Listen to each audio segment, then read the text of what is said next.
Morning, everyone. Thank you so much for joining us today. My name is Nima Nachai. For those of you who don't know me, I'm corporate counsel here at Equinox Business Law Group. Just a quick plug about Equinox Business Law Group and kind of what we do. We are an outsourced general counsel services law firm, and we provide our legal services to private businesses, typically going through their growth stage. What we really try to focus on is providing a predictable legal cost structure and all-inclusive access to our legal team to build the company's infrastructure and handle day-to-day challenges in a proactive manner. This monthly focus webinar that you're currently attending is something we do to bring forth topics of interest to our clients and our networks.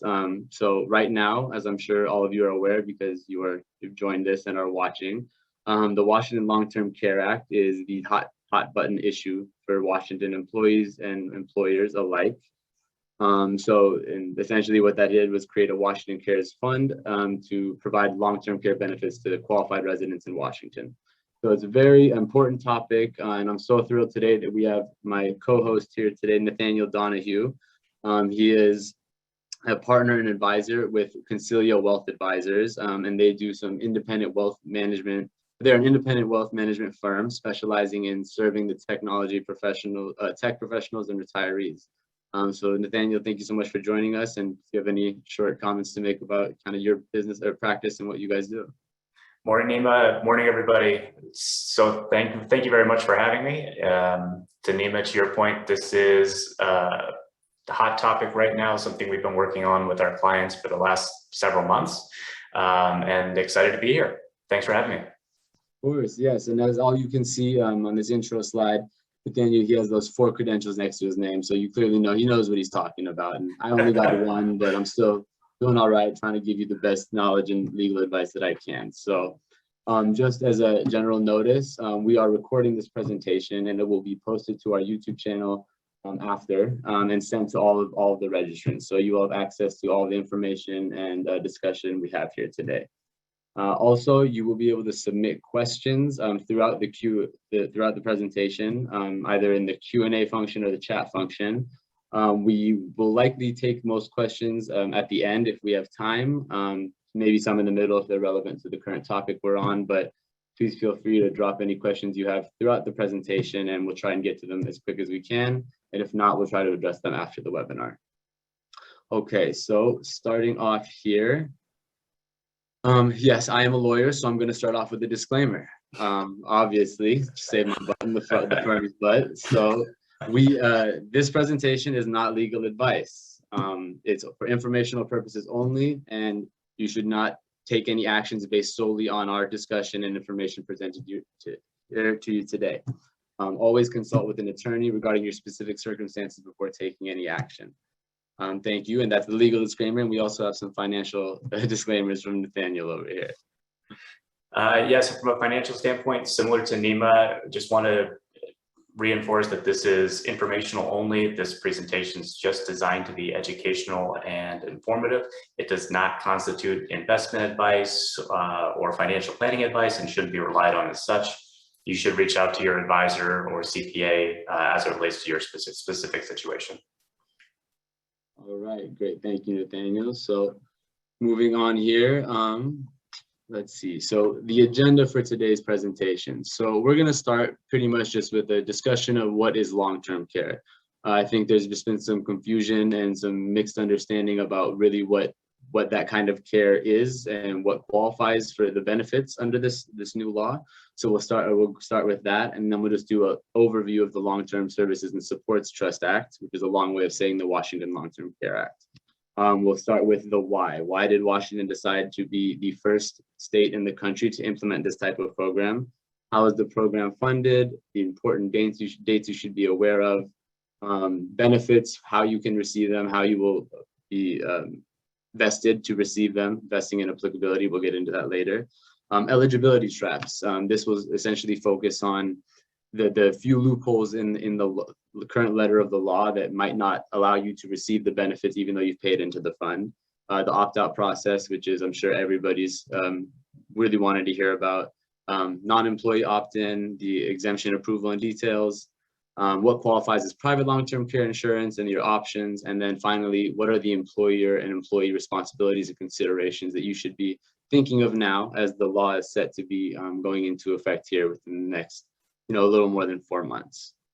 So with that, we'll get started with what is long-term care. So in conjunction with long-term care, you might have heard also the term custodial care. They're kind of used synonymously. And essentially what it means is it's care that is provided that is not restorative in nature. So essentially, if you are requiring long-term care services, you are at a certain health level or condition that you are assumed to will forever be at going forward. The care you need is not intended to improve your condition. It's just to assist you in your daily activities. ADLs, assistance with the activities of daily living. This is just a few of them, but they mainly consist of toileting, dressing, eating, bathing, transferring. There's a few others, but those are the main ones that if these are the type of services you're needing assistance with on a daily basis, that's what we consider long-term care. And also long-term care includes individuals who require supervision due to severe cognitive impairment. So those are the two main categories. ADLs, one of the assisted daily activities, and supervision due to cognitive impairment.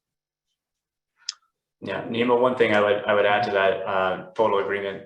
Most of the time when we discuss long-term care with folks, we observe that a lot of the assumption that this is people needing to go into a nursing home.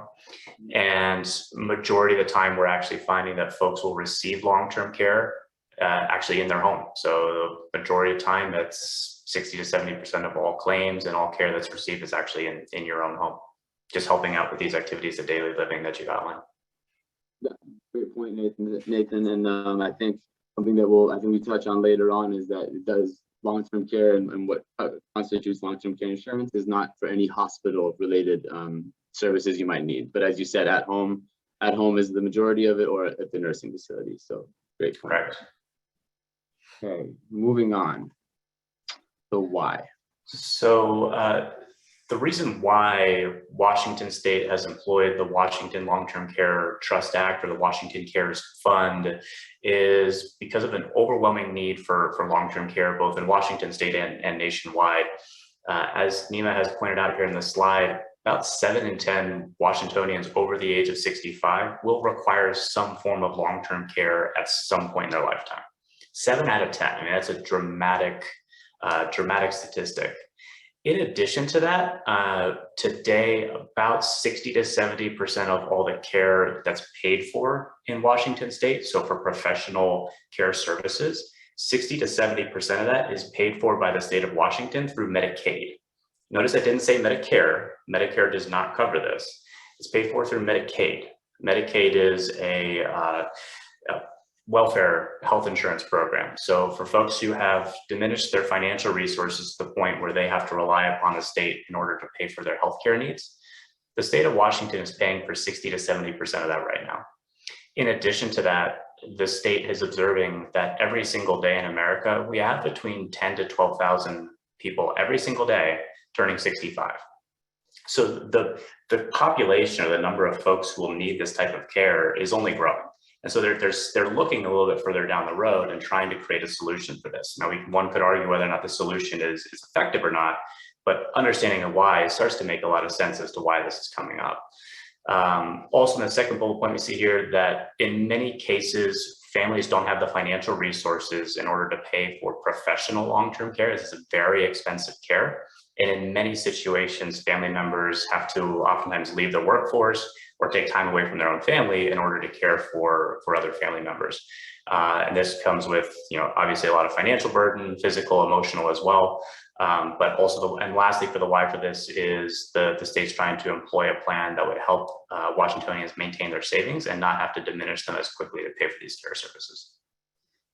Yeah, exactly right, Nathan. And if I could just add a little bit more background here. So I think a lot of questions people had and frustrations are, why is this the need? Why is long-term care the mechanism that the state has decided to start, collecting taxes on? Aren't there other concerns that need to be addressed? And I thought I did a little look into research into this and just wanted to provide some quick statistics to understand kind of, in reality, what types of insurance we buy versus the risks we actually face. So 3% of Americans or US residents will experience a house fire in their lifetime. And most of us probably have home fire insurance, right? 2.3% will experience a car accident. All of us are required to have car insurance. And 12.5% will be faced with a disability. And many people also have disability insurance. But the 7 out of 10 Washingtonians, 70% of the state's population over the age of 65, that is a jarring number. And I think when you put it into the context of the other type of, risks that we try to mitigate through insurance policies, it really kind of goes to the core of this, why the state has chosen to implement this. And as Nathan said, it's a huge cost center for the state. And this is their way of trying to raise the funds and also, have people maintain their own private insurance to ensure that they won't have to depend on the state at that time. So thank you for that. Hey, this is Hillary. I'm the marketing strategist for Equinox. I'm just going to be handling some of the Q&A here. So we did get a great question that did come in through the Q&A that I just wanted to pose to you guys. Can we address some of the HR concerns around managing the tax going forward? And I mean, we may later on in this presentation, and if we aren't addressing the HR concerns for the tax going forward, can we provide the attendees with resources? Yes, so I believe later on in the presentation, we will be touching on more of the employer responsibilities and that HR role function, kind of what you're supposed to do as a result of this law. So we'll touch on that later. And if there's any other questions that maybe didn't get answered later on, we can respond after, or we will keep in touch, and Hillary will keep note of any questions that haven't been answered. So great, thank you. Yep, we should be reaching that soon. Okay, moving on here, past the why. So just the overview, so what is the act at its essence? So what does the act do?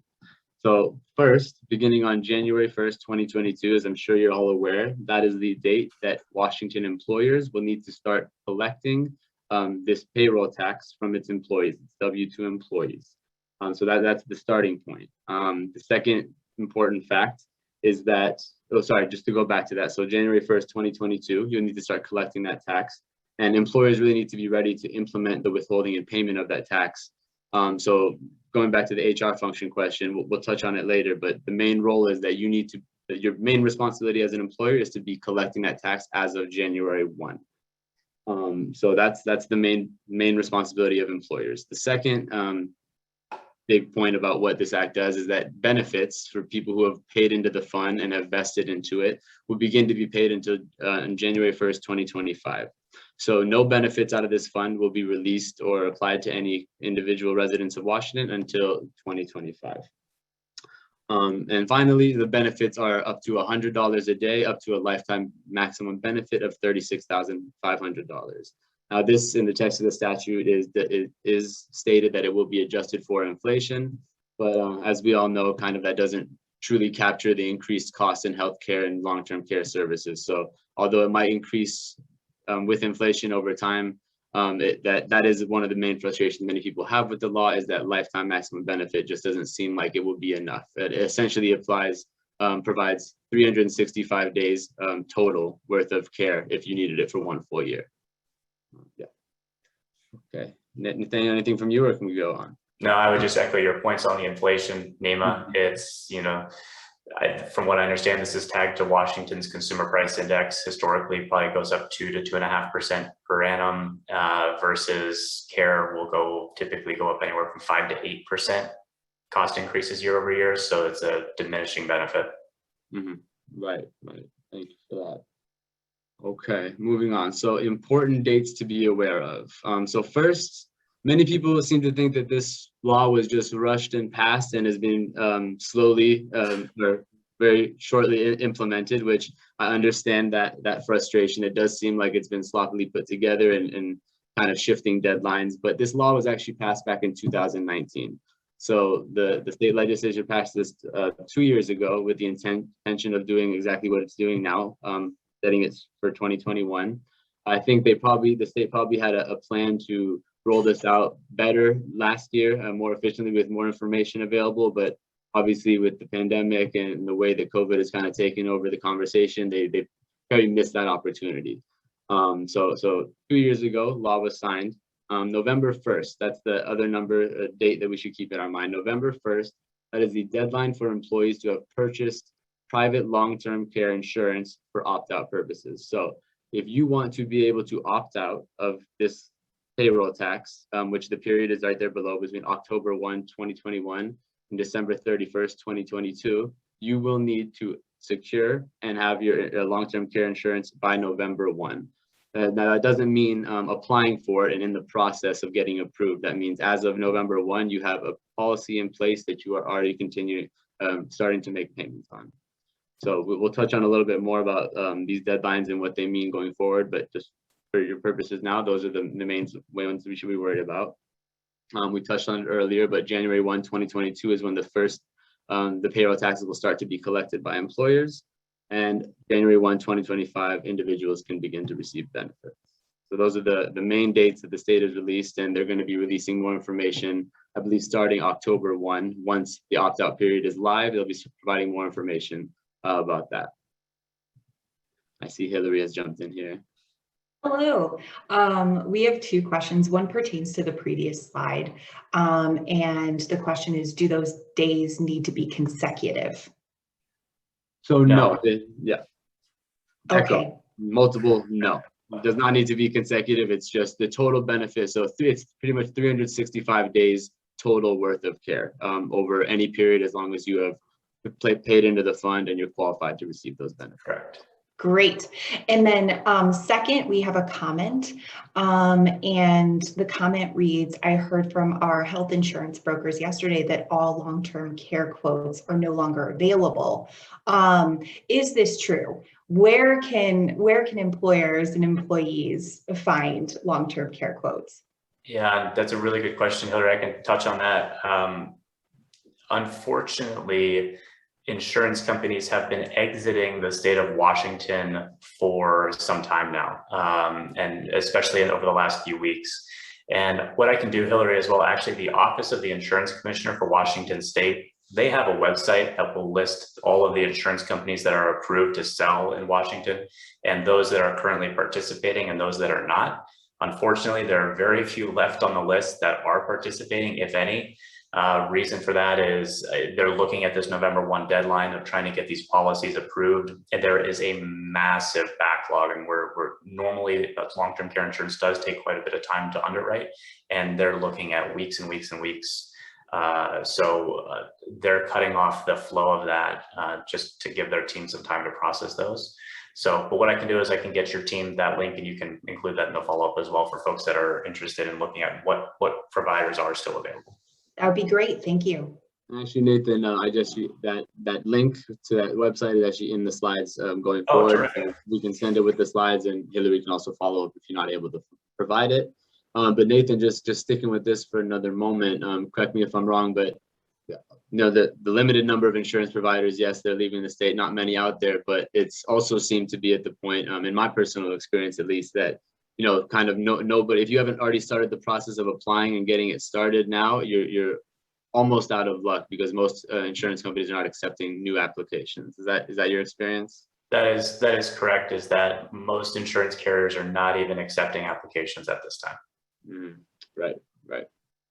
So unfortunately, we're 3 months ahead of the November 1 deadline. We're trying to make this timely presentation, but unfortunately, with the way it's been rolled out, action need to have been taken a little bit before now. You can still try. Obviously, I'm sure there are some exceptions out there, people who can get that insurance if they start the application process now, but I would not wait any longer. If you don't have it, today is the day to start if you plan to opt out. Agreed. Yeah.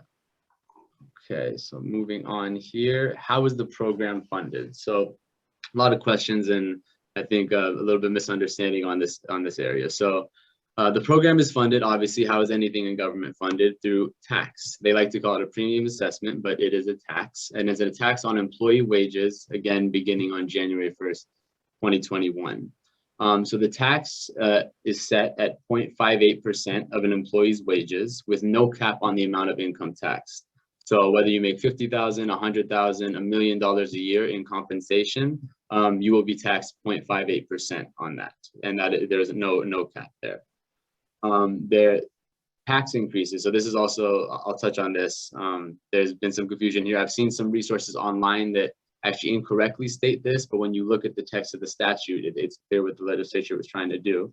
So this 0.58% tax, according to the text of the statute, the actual law that was passed, it's supposed to be fixed at this 0.58%.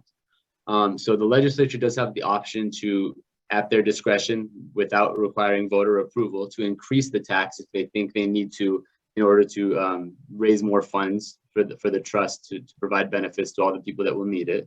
They do have that option to raise it, but beginning on January 1st, 2024, and every 2 years after, the legislature has to come back and reset the rate to 0.58%. So there's still some open questions here about how that works in reality. I'm sure the state hopefully will be releasing more information about that, because right now it seems that they might be able to, for a short time, to raise the rate, but every 2 years, beginning in 2024, it has to come back to that maximum rate of 0.58%. So we'll follow up with some information as that as the state releases it, but just something to be aware of. Yeah, the only thing I would add to that, Nima, is most of the studies that I've read have demonstrated that the 0.58% is not going to be sufficient to fund it. The program will likely be insolvent at that rate. And so we're advising a lot of our clients to go into this with the assumption that that tax rate will likely have to increase. Right. So we'll definitely be wary of that increasing in the future. And, again, as I've said, there is some confusion out there with the text of the actual law and how it's going to look in practice. So just stay informed. We'll be releasing information on our website and blogs about that, but it's definitely an area to pay attention to. We do have a couple questions here. First, does this apply to the owner of a company who is not on payroll?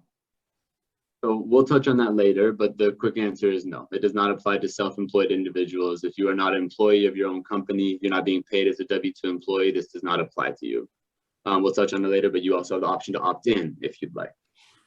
Gotcha. And then this may have been answered in your response that you just gave, but another question is, does this law apply to people that work only? People that work only? Yes. The question might be if they only work in Washington State but don't reside in Washington State. Perhaps that's what the question is stating. Okay, so yeah, Nathan, do you want to take that? That's a really good question. I think you have that addressed later in the slides as well, don't you, Nima? Yes, it is addressed in the slides later on, but for most purposes, that's part of the eligibility traps topic we'll cover. But for the most part, if you have paid into the fund, you've qualified, you're vested, you're eligible to receive benefits, you have to be in the state of Washington and requiring that long-term care in order to receive it. So if you retire and move to Arizona or Idaho, you would not be able to receive those benefits. Right. Hope that answered the question, but if not, please feel to drop another note. I do have a couple more questions. Okay. Are we aware of any efforts with the legislature to change the November 1st opt-out? No. Okay. The original November 1st deadline was back in July, late July, and they received a lot of resistance to that because of just how short the time frame was, and they pushed it back to November 1. As far as I'm aware, it's staying with November 1. Gotcha. And another question is, does this constitute as an income tax, which I believe is yes? Payroll tax. Payroll tax.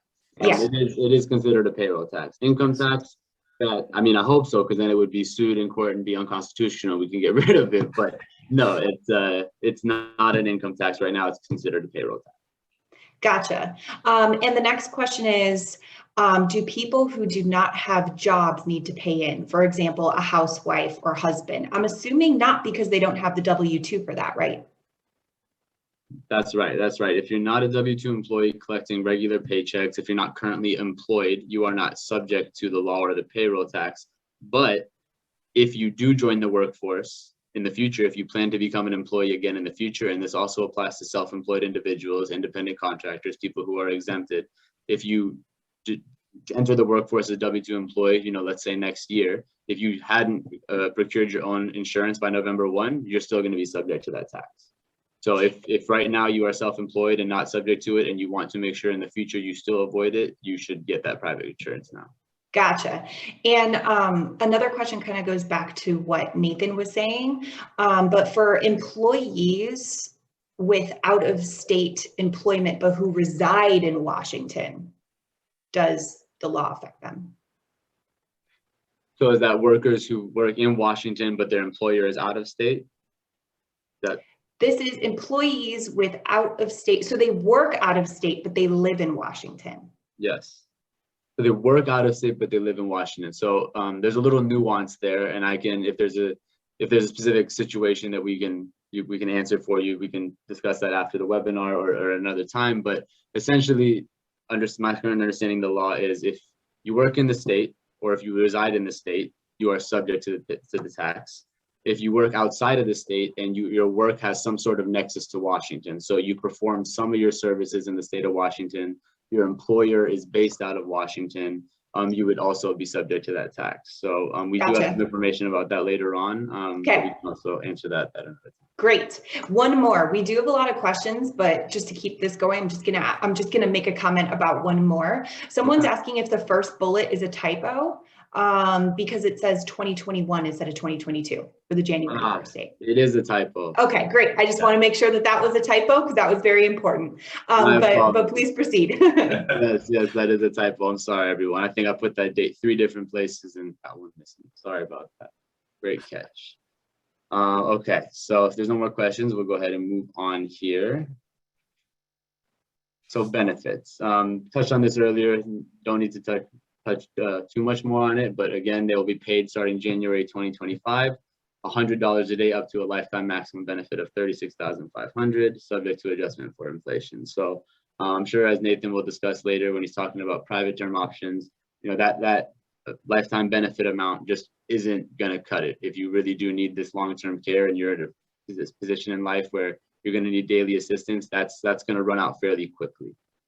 So that's one of the big drawbacks of the law, but that's the way it is. So moving on. Touching on some of the Washington Cares Fund benefit conditions, one very important point to note with this fund is that the care you receive must be provided in Washington State when you're a Washington State resident. So we've worked with a number of clients who are living in Washington State. They came here to work with a certain employer, and they might not necessarily plan on retiring and staying in Washington State after they retire. In those situations, if they were to leave the state of Washington, they would not be eligible to receive any benefits from this program. So if they had paid into this Washington Cares Fund for however many years and then were to leave, they would be ineligible from receiving any benefits. So this is what we call, that's portability. The state provided plan is not portable. Also, to receive any benefits, you have to require assistance from at least 3 out of the 10 activities of daily living. And those are bathing, dressing, transfer assistance, continence, toileting, eating, medication management, personal hygiene, body care, ambulation or mobility, and or cognitive impairment. If you can trigger 3 out of the 10, you'll be eligible to receive benefits from the plan. Also, you have to have been vested inside of the program. So depending upon how long you'll be in the workforce and how long you'll be paying into the program, that could impact your eligibility as well.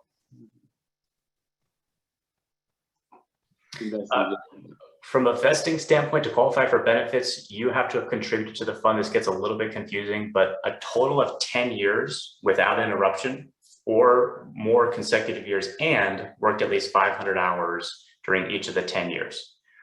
Or if you worked 3 years within the last 6 from the date you apply for benefits and you worked at least 500 hours during each of those 3 years. If you can meet either one of those requirements, you'll be fully vested inside the program.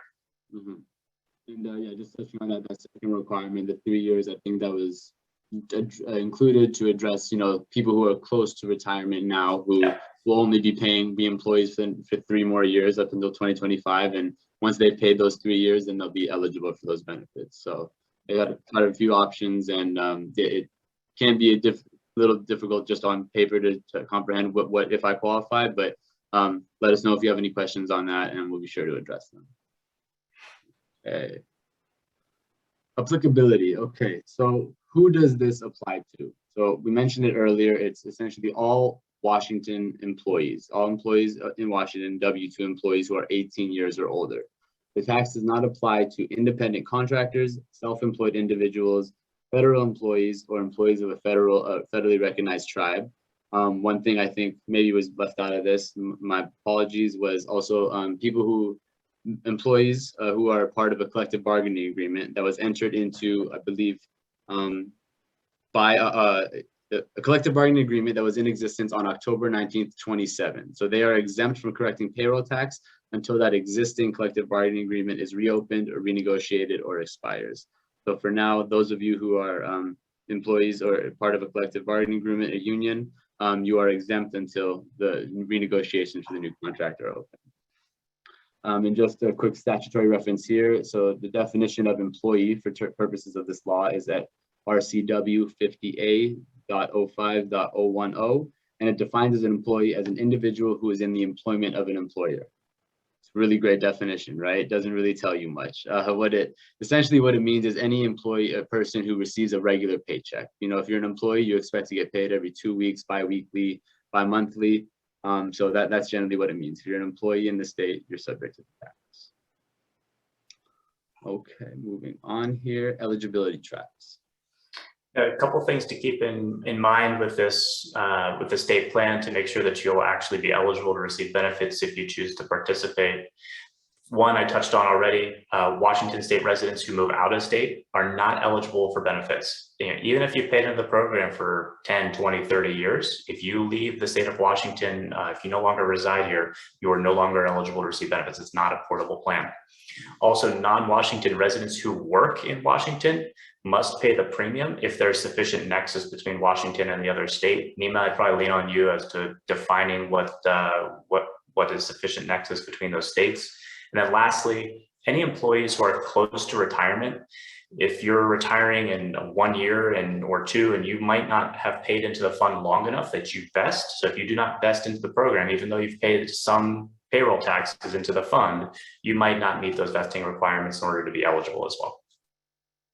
Yep, exactly right. And just to touch on that nexus piece, so I don't have the quick Washington definition up in front of me, but the definition of nexus and what each state considers as nexus varies from state to state. But essentially the concept of nexus means, is this out-of-state employer, conducting operations in the state of Washington? Are they advertising to consumers in Washington? Are they providing their services, selling goods to Washington? That's typically what we see as creating a nexus. And if that is the case between your employer and their home state and Washington, you will be subject to the tax if you are performing some of your services in Washington as well. So yeah, that's pretty much the information right there. And we can obviously address more nuanced questions later on. Right. So the opt-out. Oh, yes. Sorry. Oh, no, go ahead. I was going to start on the opt-out process. Yes, go ahead. So as far as the opt-out process for those that are looking to opt out of the Washington Cares Fund, you have to have purchased a long-term care insurance policy or a private policy prior to November 1, 2021. We've touched on that date a couple times now. That is a very, very important date to remember, November 1, 2021. If your policy gets purchased November 2nd, you are not eligible to apply for an exemption. So if you meet that deadline, you can apply for an exemption. You'll have to make that application to the Washington ESD office, which we'll touch on a little bit later.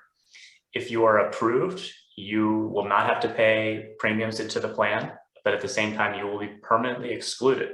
So if you opt out, it is a permanent exclusion. This is not something where you can go and we can change our mind in 5 years or 10 years down the road. It is a permanent exclusion from the program. Also, for any individuals that are entering the workforce after November 1st, 2021, who have not purchased long-term care insurance, they will never have the option to opt out. Now, from our experience in working with our clients, this last one is a little bit of a hot topic for parents. We've observed a lot of our clients who have children who say they're even trying to be proactive. Hey, can I buy a long-term care insurance policy for my 16-year-old so that they don't have to potentially pay into this program? Unfortunately, that's not an option in some cases. I have heard some rumblings that the state might provide one-time exemption opportunities for new workers in the future. At this point, none of that is official, because as of right now, the November 1st deadline, if you don't have your insurance purchased prior to November 1, 2021, even if somebody were to move into Washington State in 2 years, they will not be eligible to apply for an exemption. Right.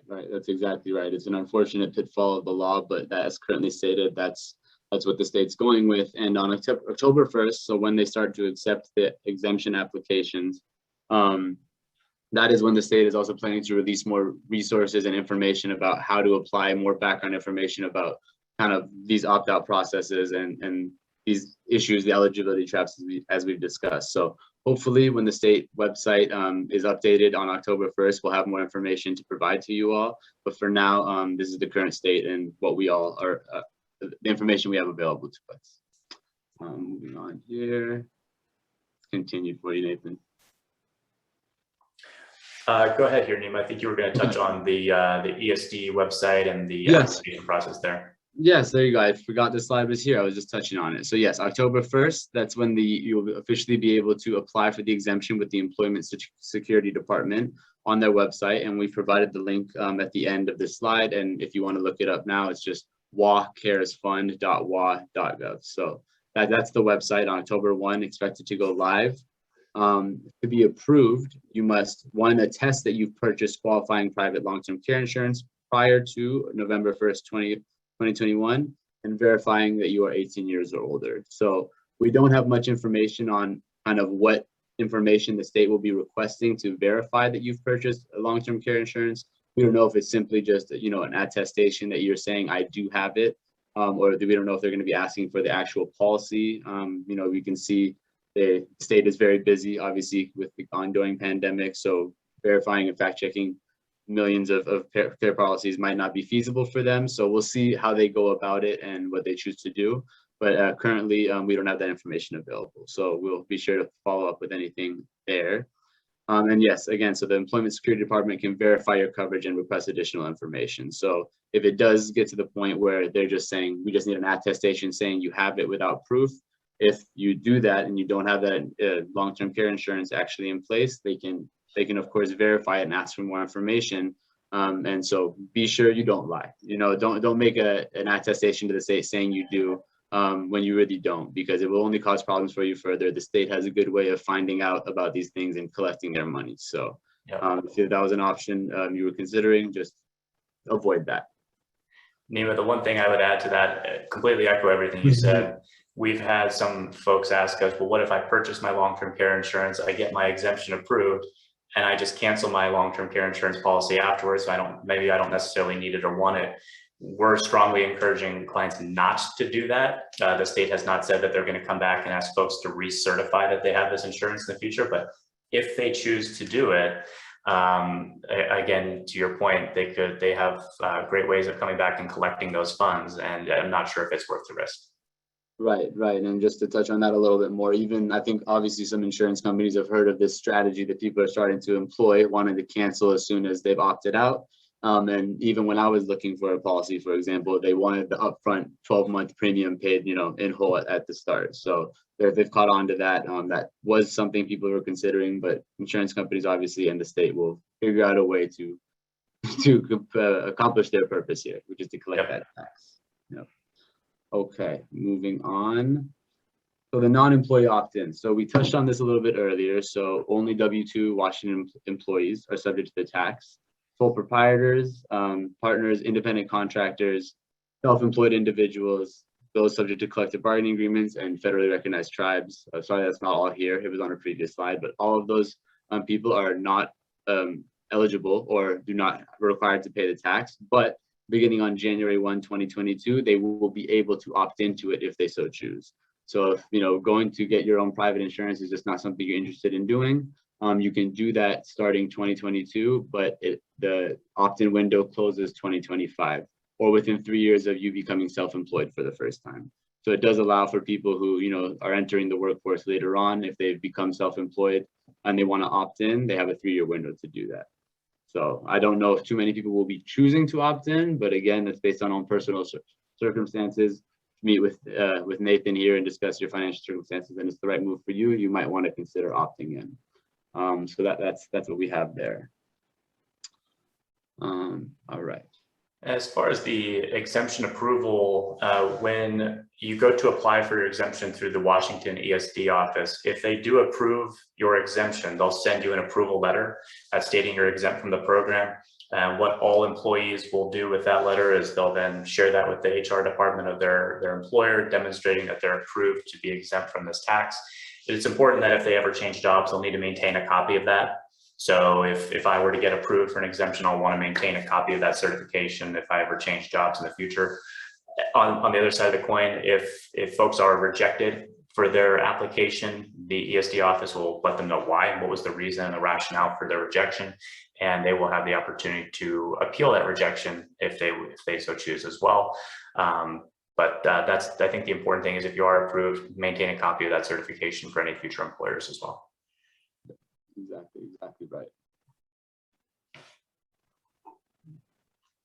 As a couple details, important dates, exemption applications are only accepted October 1st of 2021 through December 31st of 2022. So there is just a 15-month window where employees can apply for an exemption if they so choose. While you can apply for an exemption in 2022, if you did not meet that November 1st deadline of having your private long-term care insurance purchased prior to November 1, 2021, you can apply next year, but you will not be approved because you did not meet the November 1st deadline. Also important to note that your exemptions will only take effect on the first day of the quarter following the approval from the exemption. So as an example, let's say that I apply for an exemption in the beginning of 2022 and I get approved on January 20th. My exemption will not be approved until April 1st of 2022. So I will have to pay taxes for a partial, the first quarter of 2022 in that situation. So there's no refund if the taxes are collected. They're collected. Even though I was approved for an exemption on January 20th, I'll still have to pay for the rest of February and March. Yep, exactly right. So if you are someone that does not want to pay any of this tax starting January 1, get your exemptions in early. Get it in October so the state can, come back with an approval for the end of December, and then you can give that to your employer. And then since that's before the start of the new quarter, you will be fully exempt. But as Nathan said, if you're a little late to applying for the approval and getting the exemption and getting approved, they will not refund you, and they will just start to stop withholding those taxes in the following quarter. So no refunds. Make sure you're on top of it if this is something you really want to avoid. Okay. So this is going to get a little bit of legalese in here. So I just had to throw in what qualifies as private long-term care insurance, right? So there was some questions that a lot of folks had about what kind of private long-term care insurance do I need? Does it have to match or at least meet the minimum standards the state is providing? So as far as we know, the only definition we have for long-term care insurance under Washington law and for purposes of the Washington Long-Term Care Act is here at RCW 48.83.020. And I'll just walk you through this really quick just so we can understand it together. So long-term care insurance means an insurance policy, contract, or rider designed to provide coverage for at least 12 consecutive months. So the policy has to be for at least a 12-month period. Okay, so a 6-month period does not qualify. You will not get approved for the exemption. It has to be for 12 months. It may be on an expense incurred, indemnity, or prepaid or other basis for your medical needs.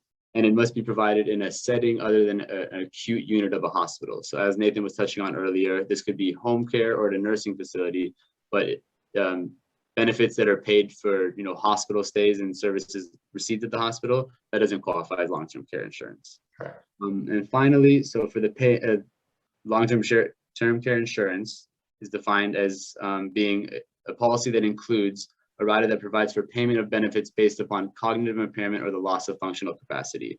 So that pretty much means that the insurance must be able to pay benefits for what we touched on earlier, the ADLs, the assisted daily activities and cognitive impairment. So it has to be able to cover those two specific circumstances in order to qualify as a long-term care insurance coverage. And as Nathan touched on earlier, we have the link down here to the approved insurance companies in Washington State.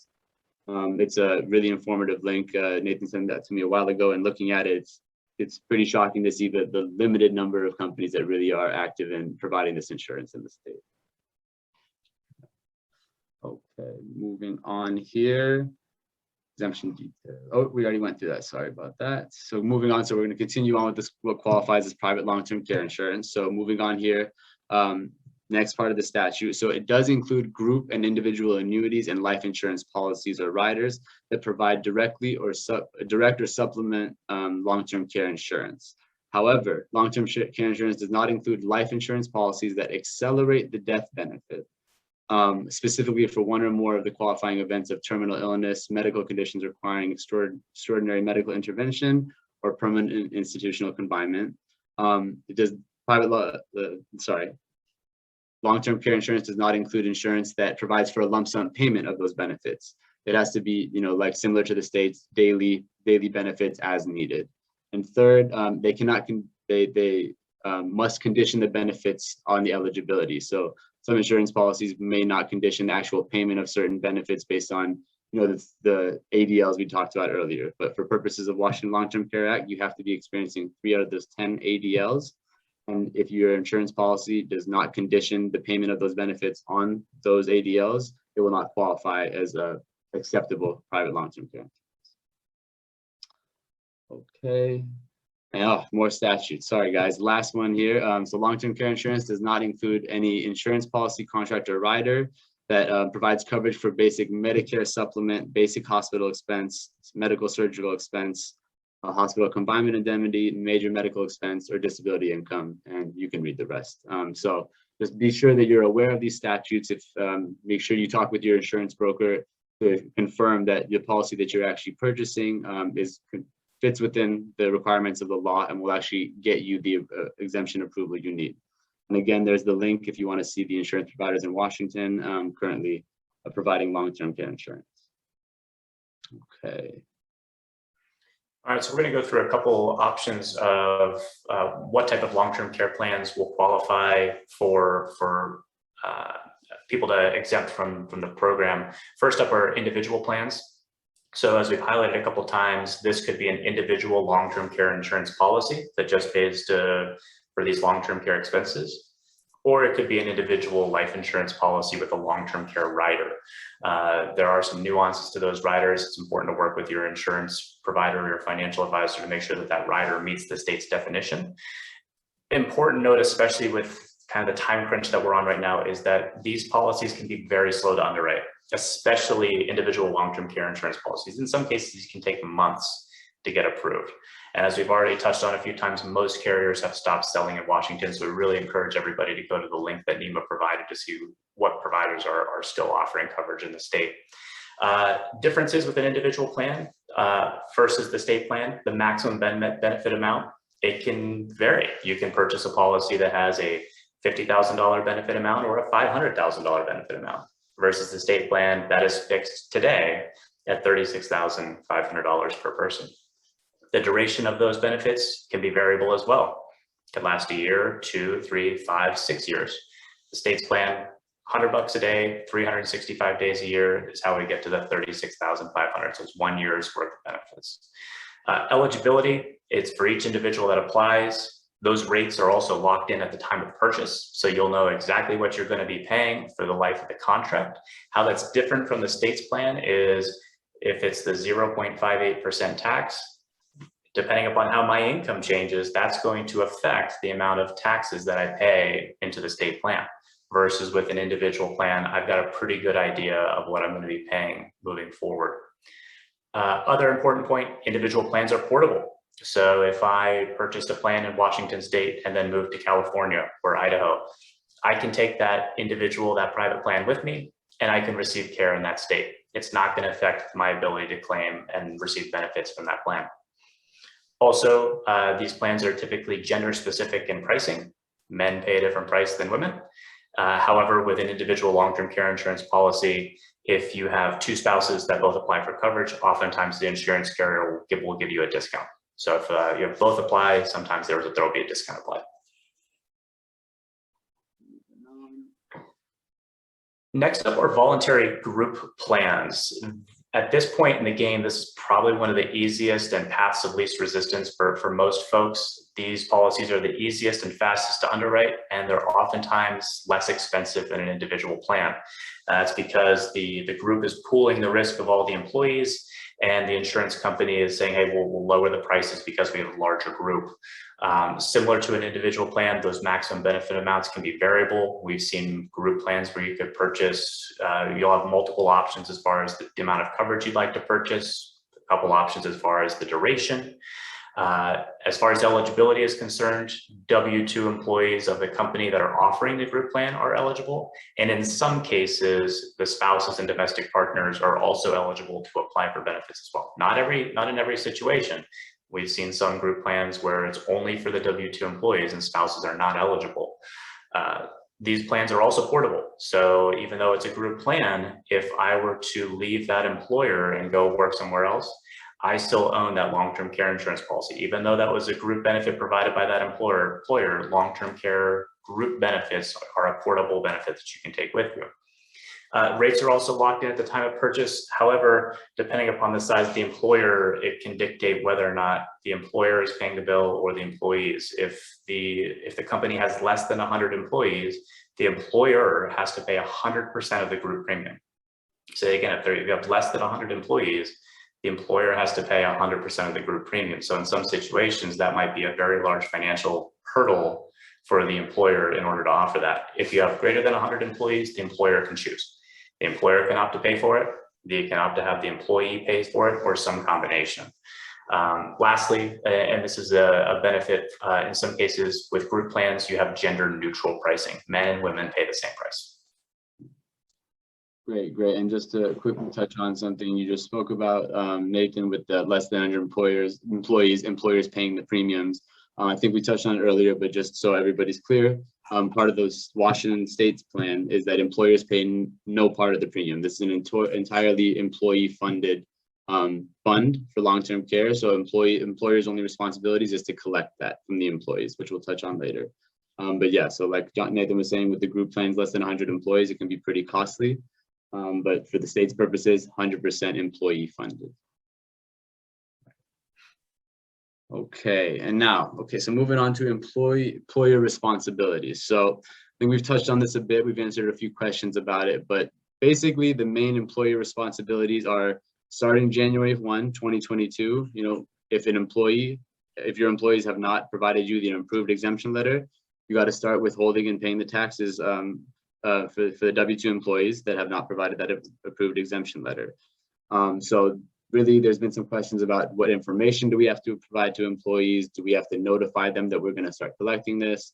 And so far, from what we've seen from the state, none of that is really applicable. Employers are simply charged with the responsibility of collecting that tax like they do other taxes in Washington, like paid family medical leave, for example. Employees are carrying the brunt of the burden of making sure they get the policies in place, they understand their requirements, and then they submit their approved exemption letters. So other than withholding and paying those taxes, employers must maintain a copy of the exemption letter. So if an employee comes to you and gives you an approved exemption letter, you must maintain that a copy of that letter, similar to how you maintain personnel records in your file for a specific period of years during and after employment. You must maintain a copy of that exemption letter. And you also must ensure that premiums are not deducted after an employee has provided an approved exemption letter. So February 2022, an employee gives you an exemption letter. Following quarter, April 1, that's when they no longer should be taxed, be paying that tax. If you make a mistake, or if your payroll service provider or yourself, your department continues to collect that tax, you are responsible for refunding that employee and reimbursing him for that tax. You employers, though, are not entitled to a refund. The state is going to keep whatever you erroneously paid or collected and paid, but you must then refund the employees. And so again, with we've said this a lot, October 1, that's when we're hoping the state is going to give us a little more clarity, more information. And that's when we hope the Employment Security Department will issue guidance on the manner and intervals for collecting the remittance of the payroll tax. But for all intents and purposes, based on what we know, it's going to be similar to how Washington paid family medical leave has been instituted and collected by employers. So those are the main employee responsibilities. And employee responsibilities are essentially, one, if you want to opt out, obtain and provide the approved exemption letter to current and future employers. So if you are able to opt out within the qualifying period, October 2021 to December 2022, keep that letter with you. You're going to have to give it to every employer in the future. They may not ask for it, but if you provide it to them, then they will not be allowed to collect that tax. And if you don't opt out of the plan, then your only responsibility as an employee is to pay the tax. It's not even your responsibility. The employer is going to handle it for you. So you just got to be aware that you're going to be paying that tax. Okay, Hillary, any questions? I see you popped in. Hi, I just want to let you guys know we have about 4 minutes left. We do have tons of great questions. For those that we can't address during this presentation, we'll make sure to review all the questions and provide answers in the follow-up emails. Yes, thank you. Yeah, we got 4 minutes left. I think we got about, I don't know, too many slides left, just some Q&A slides. So let's see. Okay, so employer considerations. Nathan, feel free to jump in here, but so pretty much just some things you need to be aware of. So as you're setting up your payroll, as your payroll service provider is, or your payroll department is gearing up to start collecting this tax, you're gonna have to be aware of which employees are actually going to be subject to it and who you need to be collecting from. So depending on the employer, you could have varying groups of employees that the tax applies to and does not apply to. So one, those who have opted out and provided the approved exemption letter. Two, those who have not and you can start collecting their tax. And three, you could be these employees part of a union or a collective bargaining agreement. So you're going to have to keep track of that agreement if it was entered into in this October 19, 27 period after that point.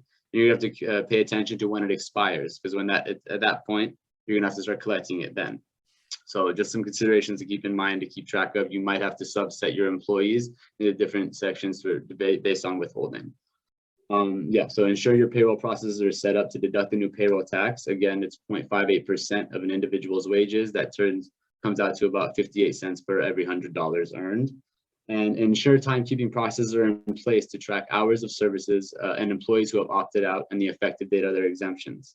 Again, we touched on this earlier, but if an employee provides you with an exemption letter and you forget to let your department know not to pay that tax, you will be on the hook for that tax, not the employee. So that's just another final thought to keep in mind.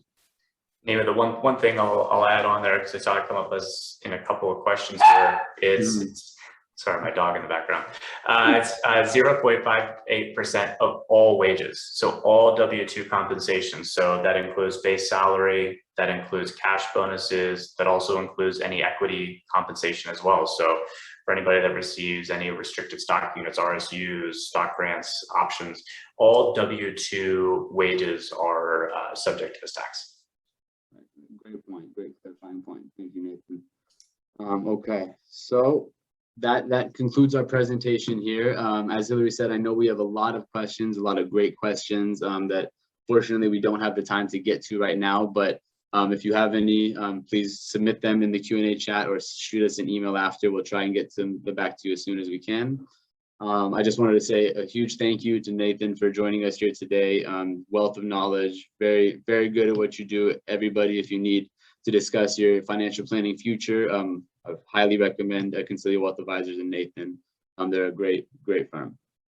Thank you, Nima. This was a lot of fun. I really appreciate it. And kudos to your firm as well for getting ahead of this. And I know you guys provide a lot of great resources to your clients as well. You have a really impressive online library. Thank you. And then Hillary, so this will be posted, when will the YouTube video be posted, the recording? Yeah, the recording should be up by end of the day. All attendees are going to receive a follow-up email. Like I said before, we'll review all of your questions, make sure that we provide answers, and we will include those in the follow-up email. Thank you so much to everybody who attended. We know that this is a very important topic to everyone. Yes, thank you, everyone. And just upcoming focus webinars, in case you're interested. In September, we have Avoiding the Employee Mass Exodus, and October 28th, Analyzing Business Performance for a Better 2022. So be on the lookout for those flyers. We'll be posting them on all of our socials. And yes, thank you again to everyone for joining. I hope this was helpful. Nathan, thank you so much. Everybody have a great rest of your day. Thanks, Nima. Thanks, Hilary. Thanks, everybody. Thank you. Thank you. Bye-bye. Oh, yes, and employer resources. This is the website if you want to access the state's website. All right. Thank you, everyone. Bye-bye. Guys.